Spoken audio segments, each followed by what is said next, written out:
Hello guys, once again welcome to my YouTube channel knowledge Adda. तो आज के video में हम लोग इकोलॉजी चैप्टर का लेक्चर नंबर 9 देखने जा रहे हैं, जिसका नाम है कम्युनिटी एंड इकोसिस्टम।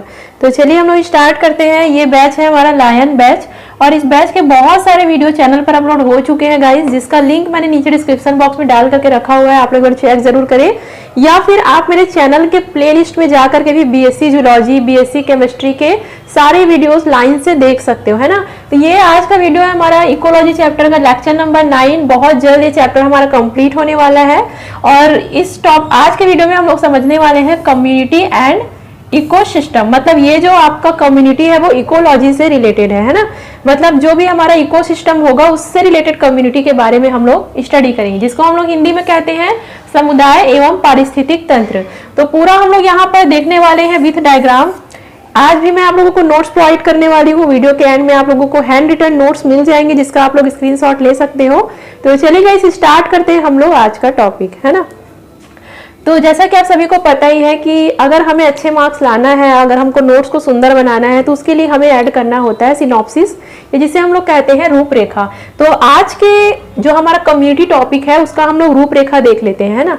बट इससे पहले एक चीज और बता दूंगा कि ये जो कम्युनिटी समुदाय है वो आपके एग्जाम में सीधा 5 से 6 नंबर के लिए पूछे जाते हैं।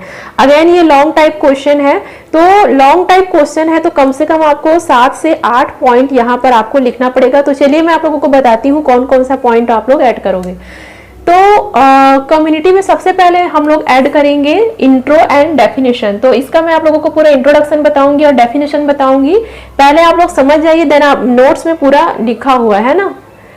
तो सबसे पहले हम लोग देखेंगे इंट्रोडक्शन और इसका डेफिनेशन की समुदाय क्या होता है, मतलब कम्युनिटी क्या होता है, कौन कौन से साइंटिस्ट ने इनका अलग अलग डेफिनेशन दिया है, वो पूरा हम लोग यहाँ पर डिस्कस करने वाले हैं। सेकंड नंबर में हम लोग देखेंगे कम्युनिटी का वर्गीकरण, क्लासिफिकेशन। जो कम्युनिटी है उसको कितने पार्ट्स में क्या किया गया है, डिवाइड किया गया है। थर्ड नंबर में हम लोग देखेंगे कम्युनिटी की संरचना, मतलब जो समुदाय होता है उसको उसका स्ट्रक्चर कैसा होता है, उसका संरचना कैसे होता है ना। चौथे नंबर में हम लोग देखेंगे विशेषता, हमारे कम्युनिटी की क्या क्या विशेषता होती है। 5 से 6 पॉइंट उसे भी मैं आप लोगों को बताऊंगी। लास्ट में हम लोग देखेंगे जोनेशन एंड स्ट्रेटिफिकेशन, जिसको हम लोग कहते हैं श्रेणीकरण और स्तरीकरण। लास्ट में मैं आप लोगों को इसका निष्कर्ष भी बता दूंगी, इसका जो भी कंक्लूजन निकलेगा वो भी मैं आप लोगों को बता दूंगी, है ना। तो कहने का मतलब है कि पूरा फुल लॉन्ग टाइप क्वेश्चन है गाइस। अगर ये एग्जाम में क्वेश्चन आता है तो जितना ज्यादा आप लिखोगे ना आपको उतने ही अच्छे मार्क्स मिलेंगे, क्योंकि जो लॉन्ग टाइप क्वेश्चन होता है ना उसमें काफी आपको लिखना पड़ता है। ठीक है, मतलब एक सटीक आंसर देना पड़ता है, लेकिन इतना जो आपका सिनॉप्सिस है वो तो आपको ऐड करना ही पड़ेगा, तभी आपको फुल मार्क्स एग्जाम में मिलेंगे। तो चलिए यहाँ पे डायग्राम देख लीजिए। सबसे पहले हम लोग समुदाय के बारे में जानते हैं कि आखिर कम्युनिटी होता क्या है। एक छोटा सा एग्जांपल दे रही हूँ, जैसे कि अमेजन का जंगल। जैसे कि आप लोग जानते हो जो अमेजन का जंगल होता है वो काफी बड़ा जंगल होता है। उस जंगल में कई प्रकार के जीव जंतु रहते हैं। चाहे हम लोग कई प्रकार के पेड़ों की बात करें, कई प्रकार के जीव जंतु की बात करें, मतलब जो अमेजन का जंगल है वो एक प्रकार का कम्युनिटी है। तो ये होता है गाइस कम्युनिटी, वह जगह होता है, वह स्थान होता है जिसमें अनेक जीव जंतु एक साथ क्या करते हैं, निवास करते हैं, बिना किसी एक दूसरे को हानि पहुंचाए। वो क्या करते हैं, एक दूसरे के साथ जो है वो उस जगह पर रहते हैं और वहां पर एक तंत्र बना लेते हैं, पूरे एक इकोसिस्टम बना लेते हैं। तो ये आपका होता है कम्युनिटी। यहाँ पे आप लोग एकदम डायग्राम देखिए। इस डायग्राम में आपको देखने को मिलेगा कि एक पेड़ है, पेड़ के पास पूरा आपका प्राइमरी कंज्यूमर भी है, मतलब घोड़े, हाथ, जो भी यहाँ पे खरगोश, चूहे वगैरह भी है, यहाँ पर स्नैक भी है, यहाँ पर चील भी है। तो कहने का मतलब है कि एक ऐसा सिस्टम जहां पर कई प्रकार के जीव जंतु क्या करते हैं, निवास करते हैं, वो आपका क्या कहलाता है, कम्युनिटी कहलाता है। तो देखो कम्युनिटी ना कई टाइप के हो सकते हैं, जैसे कि हमारा फॉरेस्ट वाला कम्युनिटी हो गया, या फिर वाटर वाला कम्युनिटी हो गया। समुद्र के अंदर भी तो एक कम्युनिटी होगा ना, व्हेल मछली रहते होंगे, वहां पर छोटे छोटे मछली रहते होंगे, कई प्रकार के शार्क रहते होंगे। तो अलग अलग क्या होता है, समुदाय होता है। तो चलिए एक बार डेफिनेशन आप लोग देख लीजिए, क्या होता है कम्युनिटी। किसी भी क्षेत्र में विभिन्न जीव जातियों के फिर से बढ़ा रही हूँ, किसी भी क्षेत्र में विभिन्न जीव जातियों के साथ साथ रहने को कम्युनिटी कहते हैं। इसमें उस क्षेत्र की वनस्पति एवं जंतु समूह सम्मिलित होते हैं जो परस्पर एक दूसरे पर प्रभाव डालते हैं। या फिर इसको हम लोग ये कहें कि कम्युनिटी वह स्थान होता है जिसमें अनेक प्रकार के जीव जाति एक साथ रह करके निवास करते हैं और एक दूसरे के ऊपर क्या करते हैं, इफेक्ट डालते हैं। तो ये क्या कहलाता है आपका समुदाय या फिर कम्युनिटी। वैसे मैंने नोट्स में काफी लंबा चौड़ा इंट्रो और डेफिनेशन लिखा हुआ है, सो डोंट वरी, जब आप लोग नोट्स को देखोगे ना तो फिर ये चीज आप लोगों को और भी अच्छे से मैंने फुल डिटेल में लिखा हुआ है। अब देखो, अनंत कृष्णन एवं विश्वनाथन ने सन 1976 में, देखो अलग अलग साइंटिस्ट ने ना अपने समय में अपना अपना डेफिनेशन दिया था, किसके ऊपर, कम्युनिटी के ऊपर। तो इन्होंने क्या डेफिनेशन दिया है, इन्होंने कम्युनिटी को जीवों का समूहन कहा है। मतलब जो अनंत कृष्णन और विश्वनाथन है, उन्होंने कम्युनिटी को क्या कहा कि कम्युनिटी वह जगह है जहां पर जीवों का समूह होता है, जीवों का ग्रुप होता है, मतलब जितने भी लिविंग बींग्स हैं उनका एक ग्रुप, जिसको हम लोग क्या कहते हैं, कम्युनिटी कहते हैं, जिसमें 2 या 2 से अधिक जातियां पाई जाती है, कम्युनिटी कहलाता है। ठीक है गाइस, तो यहाँ पे आप लोग जो भी डेफिनेशन इंट्रो गया है उसका आप लोग क्या कर सकते हो, स्क्रीनशॉट ले सकते हो, है ना। तो ये तो हुआ intro and definition. I think आप लोग कम्युनिटी के बारे में काफी कुछ चीजें जान गए होंगे। अब नेक्स्ट हम लोग देखने वाले हैं कम्युनिटी की संरचना, जिसको हम लोग कहते हैं स्ट्रक्चर। अगर आप लोग इकोलॉजी चैप्टर के सारे वीडियो लाइन से देख रहे होंगे ना, तो ये चीज मैंने आप लोगों को ऑलरेडी इकोसिस्टम में बताया हुआ है, पारिस्थितिक तंत्र में बताया हुआ है। फिर भी यहाँ पर क्योंकि ये एक प्रकार के कम्युनिटी का स्ट्रक्चर होता है, हमको ये भी ऐड करना है अपने नोट्स में, तो इसको भी चलिए मैं आप लोगों को जल्दी से बता देती हूँ। तो देखिए कम्युनिटी का स्ट्रक्चर कैसा होता है, जैसे कि मान लो एक जंगल है, जंगल में पेड़ पौधे भी है, जंगल में कई प्रकार के जीव जंतु है। तो एक बार हम लोग उसकी वो नजर डालते हैं। तो देखो जंगल में जो पेड़ पौधे होते हैं, जो छोटे छोटे घास होते हैं ना, उसको क्या बोलते हैं हम लोग, प्रोड्यूसर कहते हैं। प्रोड्यूसर मतलब क्या होता है, हिंदी में भी मैं यहाँ पर लिख देती हूँ। प्रोड्यूसर मतलब होता है आपका उत्पादक। उत्पादक मतलब क्या होता है, जो सूर्य की किरणों का यूज करके, कार्बन डाइऑक्साइड का यूज करके और पानी का उपयोग करके अपना भोजन स्वयं बनाते हैं। वे पदार्थ जो, वे जीव जंतु, वे प्राणी या वे लिविंग बींग जो अपना भोजन स्वयं बनाते हैं, वो क्या कहलाते हैं, प्रोड्यूसर कहलाते हैं। जैसे कि यहाँ पर हो गया आपका पेड़ पौधे या फिर ग्रास।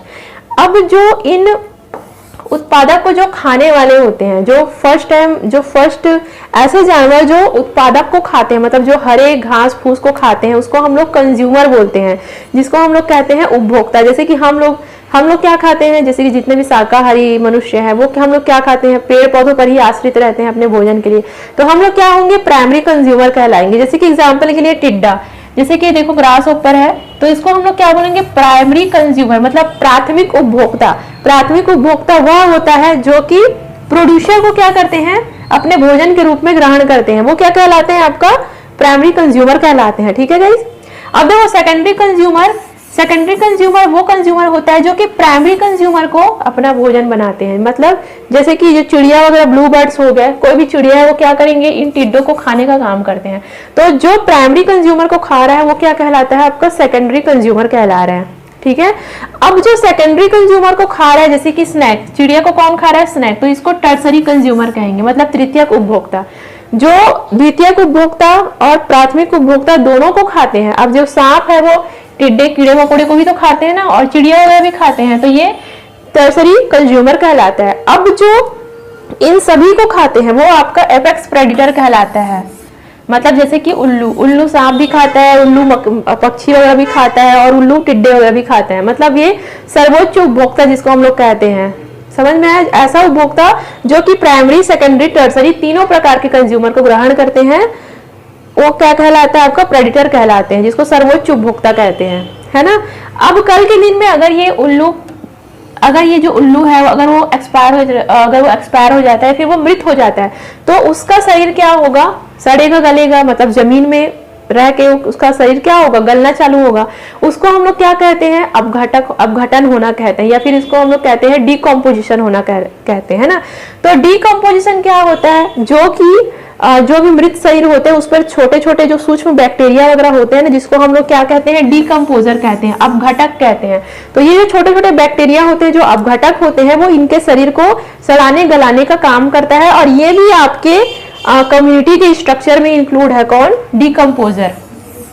ठीक है। अब डिकम्पोजर क्या करेंगे, डिकम्पोजर जो डिकम्पोजर होता है उस जो भी जब ये पदार्थ सड़ते गलते हैं, मतलब जो भी मनुष्य है सड़ते गलते हैं, या फिर जो भी जीव जंतु मृत्यु के पश्चात जब उनमें सड़न गलन होता है, तो अगेन इसका उपयोग कौन करते हैं, हरे पेड़ पौधे करते हैं। कैसे, CO2 के रूप में, CO2 गैस निकलेगा, CO2 गैस को ग्रहण करते हैं। जो भी खनिज पदार्थ होंगे, खनिज पदार्थ को भी क्या कर लेते हैं, ग्रहण कर लेते हैं। मतलब जो हमारा कम्युनिटी है उसमें जो साइकिल है ना, वो ऐसा चलते रहता है। ये जो साइकिल है वो ऐसा चलते रहता है। जरूरी नहीं है केवल इतने ही जीव जंतु, और भी बहुत सारे जीव जंतु होते हैं जिनका इस प्रकार से साइकिल चलता है। तो ये क्या है, हमारे कम्युनिटी का स्ट्रक्चर है। क्लियर हुआ गाइस आपको? सारी चीजों का डिटेल मैंने नोट्स में लिखा हुआ है ना। क्वेश्चन देख लेते हैं, मतलब जो हमारा समुदाय होता है उसको कितने भागों में वर्गीकृत किया गया है ना। तो ये जो कम्युनिटी होता है उसको देखा जाए तो मेनली 4 भागों में वर्गीकृत किया गया है।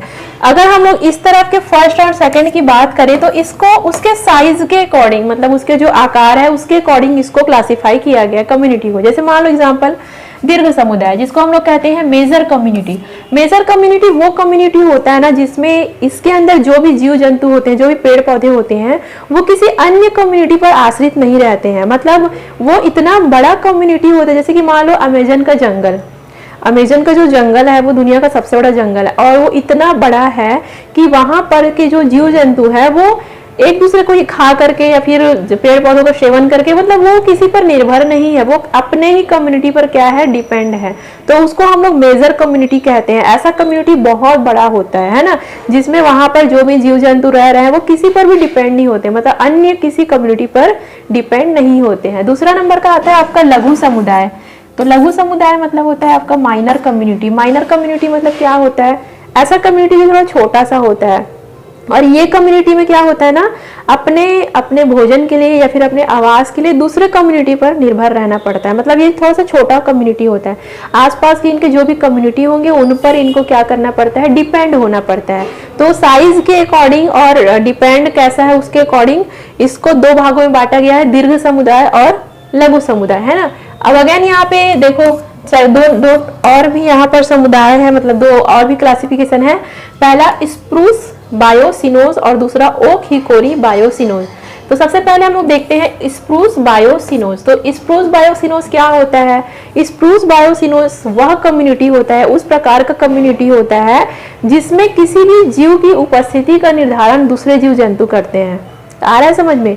जैसे कि मान लो एक एग्जांपल दे रही हूँ, सनोवर का जंगल। सनोवर का जंगल काफी ज्यादा घना जंगल है, और वो जंगल डिसाइड करता है कि कौन सा जीव उपस्थित रहेंगे, कौन सा जीव नहीं। मतलब वो जो जंगल है वो इतना बड़ा है कि वो दूसरे जीवों की उपस्थिति को क्या करता है, निर्धारित करता है। वो जंगल इतना घना है, वो इतना बड़ा है कि उसमें दूसरे जीव जंतु उसके दम पे क्या करते हैं, आश्रित होते हैं। आया समझ में आप लोगों को? खैर नोट्स में मैं लिखी हूँ, उसको आप लोग पढ़ोगे तो आ जाएगा, है ना। तो ये स्प्रूस बायोसिनोज कहलाता है। दूसरा ओक हिकोरी बायोसिनोज। तो ओक हिकोरी बायोसिनोज उस टाइप का क्लासिफिकेशन होता है जिसमें उस कम्युनिटी का जो पदार्थ होता है, जैसे कि मान लो पानी वगैरह हो गया या फिर झरना, पानी, खाने की चीजें, वो डिसाइड करता है कि कौन सा जीव यहाँ पर रहेंगे, कौन सा जीव यहाँ पर नहीं रहेंगे। मतलब कोई पदार्थ निर्धारित करता है किसी जीव की अन्य जीवों की उपस्थिति को, है ना। दोनों समझ में आ गया? एक बार नोट्स देख लेना गाइस, और भी अच्छे से मैंने इसको लिखा हुआ है ना। ठीक है, अब हम लोग क्या करने वाले हैं, देखने वाले हैं जीव सामुदायिक श्रेणीकरण तथा स्तरीकरण, जिसे हम लोग कहते हैं जोनेशन एंड स्ट्रेटिफिकेशन। तो यहाँ पे मैं आप लोगों को कुछ स्ट्रेटिफिकेशन बता रही हूँ। जब मैं आप लोगों को बताऊंगी तो आप लोगों को ऑटोमेटिक समझ में आ जाएगा कि आखिर स्तरीकरण होता क्या है ना। तो सबसे पहला हम लोग देखने वाले हैं ग्रासलैंड कम्युनिटी, जिसको हम लोग कहते हैं घास का समुदाय। तो देखिए जो घास का समुदाय होता है उसमें कितना स्तर होता है वो मैं आप लोगों को बता रही हूँ। मतलब कितना स्ट्रेटिफिकेशन कैसे उसका किया गया है वो हम लोग डिस्कस करेंगे। तो देखो जो घास होता है उसका जो सबसे निचला वाला पार्ट होता है, मतलब जो जमीन के अंदर वाला पार्ट होता है उसको हम लोग भूमिगत स्तर कहते हैं। ये अलग अलग नेम है। भूमिगत स्तर क्या होता है, जमीन के अंदर वाला भाग होता है। जैसे कि जो भी घास वगैरह होगा उसका जो जड़ वाला हिस्सा होता है ना, वो भूमिगत स्तर कहलाता है।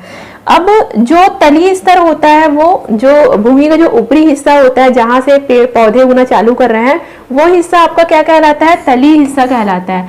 और तल के ऊपर जो भी शाखा वगैरह है, जैसे कि जो भी शाख वगैरह है, जो भी इसके जो भी तने वगैरह हैं, वो आपका क्या कहलाता है, शाकीय स्तर कहलाता है। मीन्स यहाँ पे अगर हम लोग देखें तो जो ग्रासलैंड कम्युनिटी होता है उसको 3 स्तर में बांटा गया है। सबसे पहला भूमिगत, दूसरा तलीय और तीसरा शाकीय। तो देखो गाइस, जो भूमिगत होता है ना, मतलब जो जमीन के अंदर होता है, तो इसमें क्या क्या पाया जाता है, जमीन के अंदर क्या रहेगा, जो भी घास फूस है उसकी जड़ें क्या रहती है, उपस्थित होती है। और क्या रहता है, केचुआ वगैरह हो गया, या फिर कीड़े मकोड़े हो गया, या फिर फंगस हो गया, बैक्टीरिया हो गया, जो भी सूक्ष्म जीव जंतु है, या फिर कीड़े मकोड़े हैं जो जमीन के अंदर रेंगते रहते हैं, वो सारे भूमिगत के अंतर्गत आते हैं। तली के अंतर्गत कौन से आते हैं, तली के अंतर्गत क्या कौन कौन, जैसे कि मेढक वगैरह हो गया। मेढक क्या रहते हैं, जमीन में रहते हैं ना मेढक वगैरह। जैसे कि स्नेक वगैरह आते हैं, स्नेक भी क्या रहता है, तल में ही प्रेजेंट होता है। या फिर मकड़ी वगैरह हो गया, बिच्छू वगैरह हो गया, ये सब तली के अंतर्गत आते हैं। और साकी के अंतर्गत कौन कौन से आते हैं, जो भी स्तनधारी जीव जंतु जैसे कि भेड़ बकरी जो कि घास को चरने का काम करता है, वो सारे साकी के अंतर्गत आते हैं। तो ये स्तरीकरण क्या होता है, जैसे कोई भी समुदाय है, जैसे कि हम लोग यहाँ पे ग्रासलैंड कम्युनिटी देख रहे हैं, घास देख रहे हैं, तो घास के सबसे नीचे वाला हिस्सा जो जड़ वाला है वो क्या कहलाएगा, भूमिगत कहलाएगा। जो ऊपरी जो हिस्सा है, जो जमीन वाला हिस्सा है, मतलब ये वाला जो हिस्सा है वो क्या कहलाएगा, आपका तली हिस्सा कहलाएगा। और जो ऊपर वाला हिस्सा होता है वो साकी स्तर कहलाता है। और स्तर के अकॉर्डिंग जीव जंतु क्या रहते हैं, विद्यमान रहते हैं। चलो यहाँ पे एक और एग्जांपल देखो, फिर आपको अच्छे से समझ में आ जाएगा।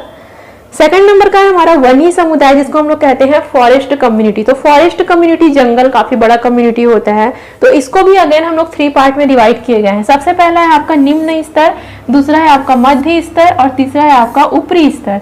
निम्न स्तर मतलब जो सबसे लोएस्ट वाला आपका लेवल है, मध्य स्तर मतलब जो मिडिल लेवल है ना, और ऊपरी स्तर मतलब जो सबसे अपर वाला लेवल है।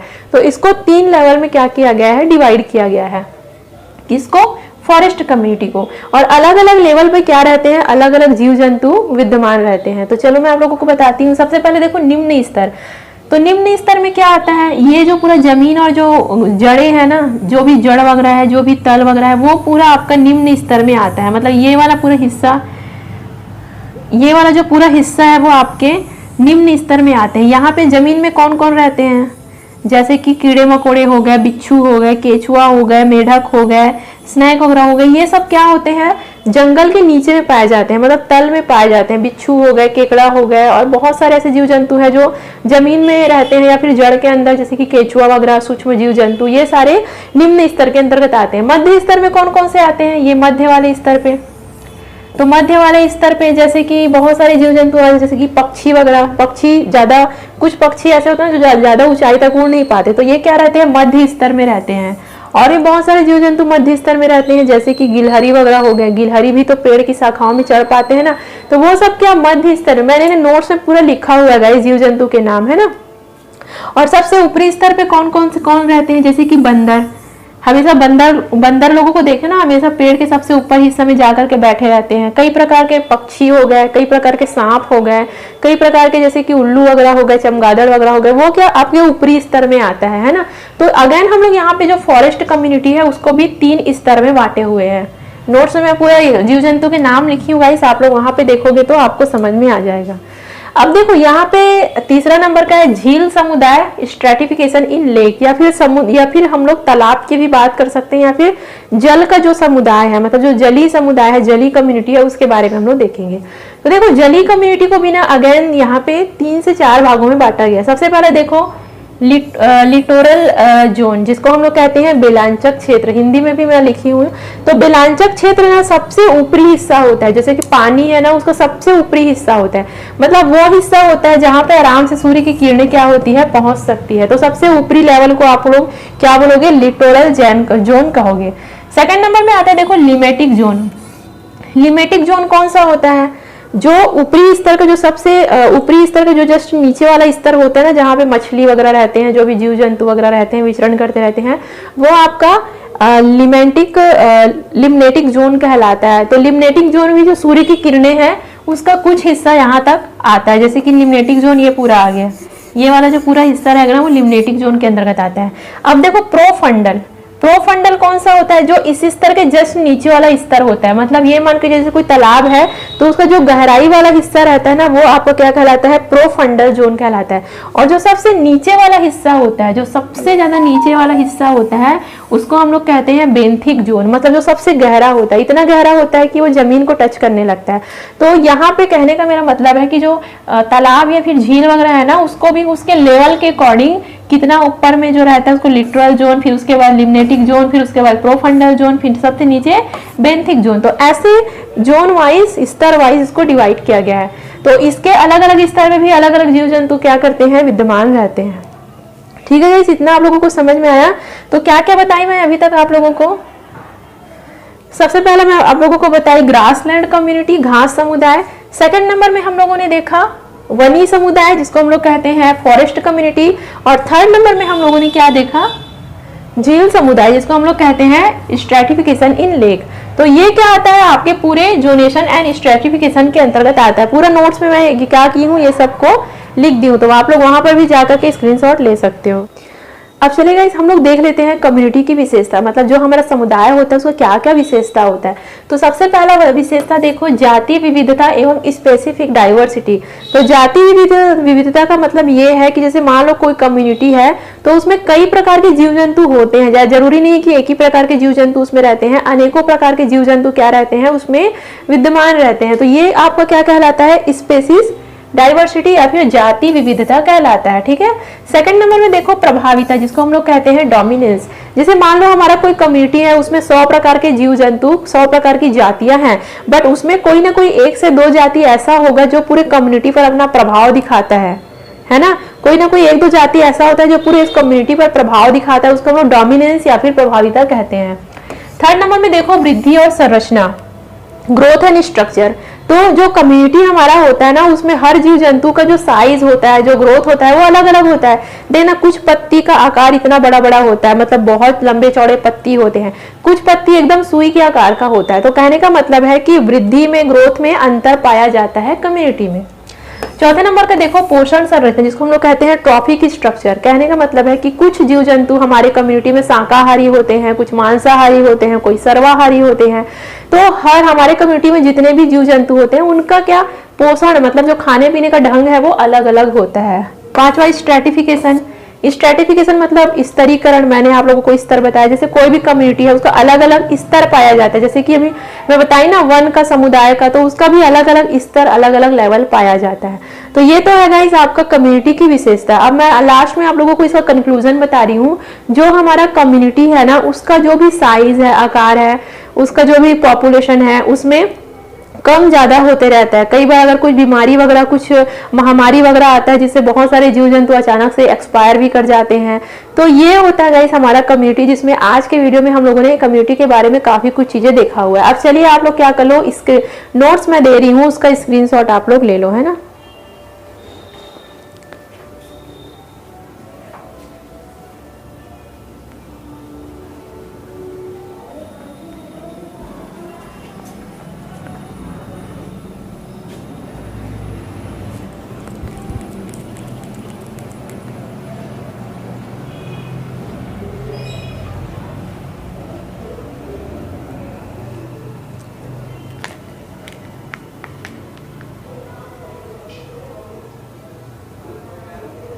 आज का वीडियो आप लोगों को समझ आया होगा। बहुत जल्दी हमारा चैप्टर कंप्लीट होने वाला है, केवल एक ही टॉपिक और बचा है, वो मैं आप लोगों को कल एक्सप्लेन कर दूंगी, है ना।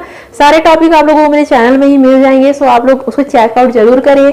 तो आज का वीडियो पसंद आया हो तो मुझे चैनल को सब्सक्राइब जरूर करें, लाइक करें, अपने फ्रेंड्स में शेयर करें, आप मुझे इंस्टाग्राम में भी जरूर फॉलो करें।